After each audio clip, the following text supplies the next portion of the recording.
Moja izkušnja je taka, ja, da če je tekst dober, da me vodi, da se mu prepustim, ne, in da me vodi, ne. Tako pri Čehovu, kot recimo pri Shakespeareu, ne, ni vprašanja, ne. Posebej recimo pri Čehovu občudujem to, da kakorkoli povem tisto, ne. Dobro, to mi Janežič, režiser, je tudi to dopuščal, da recimo mi smo delali, rekla, prizor, najdeli smisel, kako to povem, kaj se dogaja in kako to povem, ampak če jaz recimo pridem popolnoma nesrečna z večerno predstavo,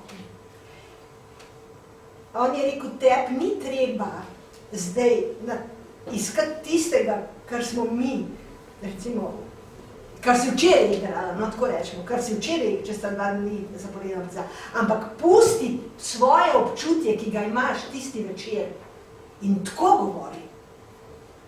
Da ni igra nekaj, kar se pretvarjamo na vsak način, da smo nekaj drugega, da to, kar imaš tisti hip v sebi, dej iz sebe.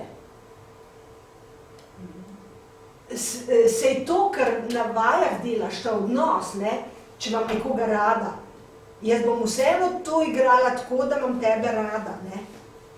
Ampak bom ti to malo manj veselo, ali pa kako bi rekla, povedala, ampak bom povedala z tega občutja, ki ga imam jaz ta trenutek zdaj v sebi. Vsak večer sem drugačna in vsak večer moram svoje delo dobro, čim boljše opraviti, ampak ne zanikam sama sebe. Ampak uporabim to, kar imam tisti hip v sebi in skozi to delam to, kar smo se dogovorili oziroma kar smo zvadili.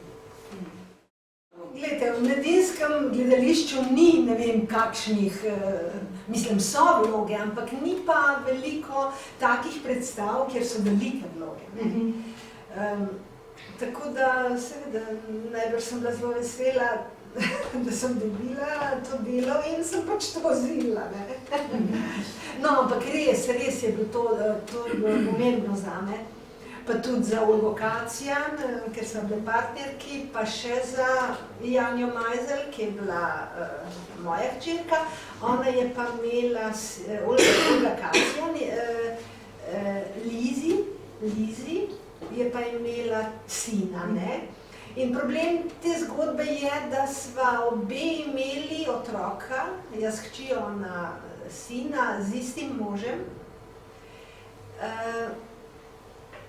Ko pa ta 2 otroka odrasteta, živeli smo seveda ločeno, nismo se ukvarjali drug z drugim, pa ta 2 otroka najina postaneta par, torej polbrat in polsestra postaneta par. Torej, zgodba je taka precej problemska, ampak kar me je tam tudi presenetilo, je ta jezik od Boda Štrausa, ker to je čisto neka nova dikcija, nova poetika, drugačno.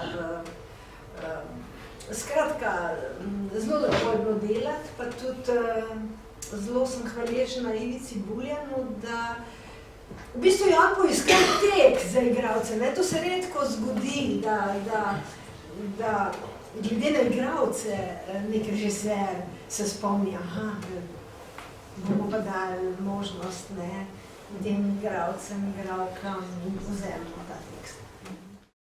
Ne vem, kaj mi je bilo, no, da sem si v glavo obila, jaz bi tudi svojo predstavo naredila, ampak pojma nisem imela nekakšno, ne o čem.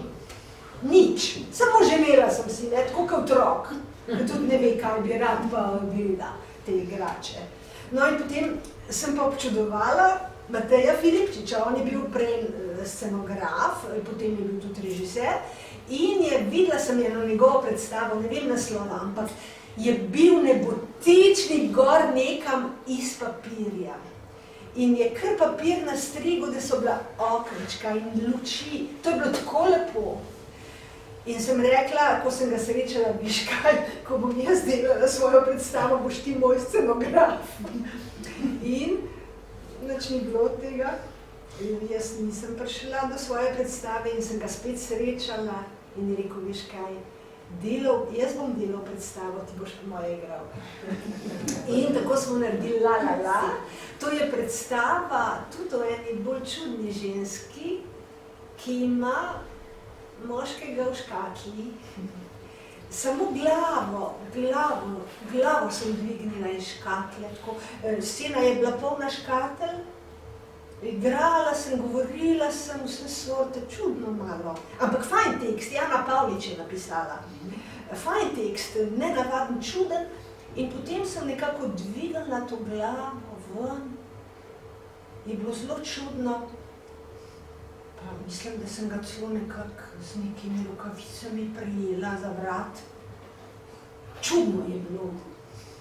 Ampak potem je pa ta človek oživel, je stopil ven iz škatle in je zapel. No, ena taka, ne ve se, ali je to igra, ali imam tega fanta res v škatli, ali je to neka moja sanja, ne? Zdaj že v prvem si mi govorim.